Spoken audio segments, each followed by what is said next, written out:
श्री शिवाय नमस्तुभ्यम। भगवान शिव की उत्पत्ति की कहानी। हिंदू धर्म में भगवान शिव को सृष्टि के आदि देवों में से एक माना जाता है।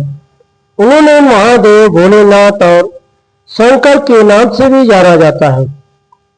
शिव जी को न आदि है न अंत है, इसलिए उन्हें अनादि और अनंत कहा गया है। उनकी पहली कथा सृष्टि की शुरुआत से जुड़ी हुई मानी जाती है। बहुत प्राचीन काल समय की बात है, जब न धरती थी न आकाश था, एक दिन था और न रात, चारों ओर केवल अंधकार और शून्य था। उस समय केवल परम शक्ति का अस्तित्व ही था। उसी अनंत शक्ति से ब्रह्मांड की रचना प्रारंभ हुई। कहा जाता है कि एक समय ब्रह्मा और विष्णु के बीच यह विवाद हो गया कि दोनों में श्रेष्ठ कौन है। ब्रह्मा जी कहने लगे कि मैं सृष्टि का रचयिता हूँ, इसलिए मैं सबसे बड़ा हूँ। वहीं विष्णु जी बोले कि मैं सृष्टि का पालन करता हूँ, इसलिए मैं श्रेष्ठ हूँ। दोनों देवताओं का विवाद बढ़ता गया और वे एक दूसरे को श्रेष्ठ सिद्ध करने लगे। तभी अचानक उनके सामने एक विशाल अग्नि का स्तंभ प्रकट हुआ। वह अग्नि स्तंभ इतना ऊंचा था कि उसका आदि और अंत दिखाई नहीं दे रहा था। यह अद्भुत प्रकाश से भरा हुआ था। दोनों देवता आश्चर्यचकित रह गए और उन्होंने तय किया कि जो इस अग्नि स्तंभ का अंत खोज लेगा वही श्रेष्ठ माना जाएगा।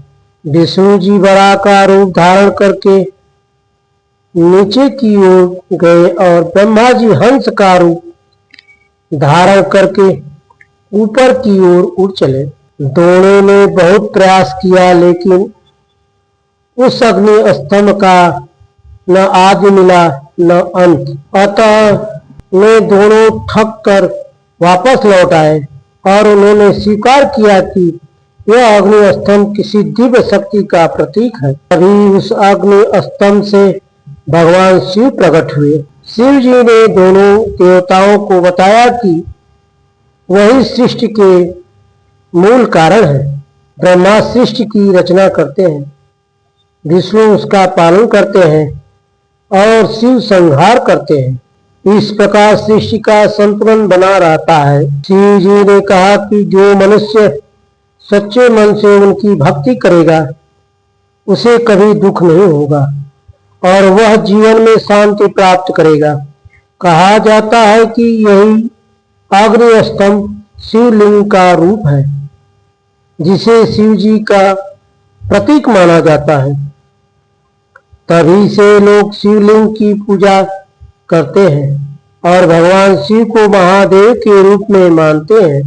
इस कथा में हमें यह शिक्षा मिलती है कि भगवान शिव सबसे महान है और उनके सामने बड़े से बड़ा अहंकार भी समाप्त हो जाता है।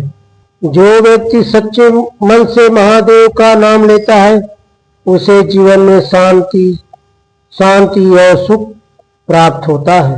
हर हर महादेव।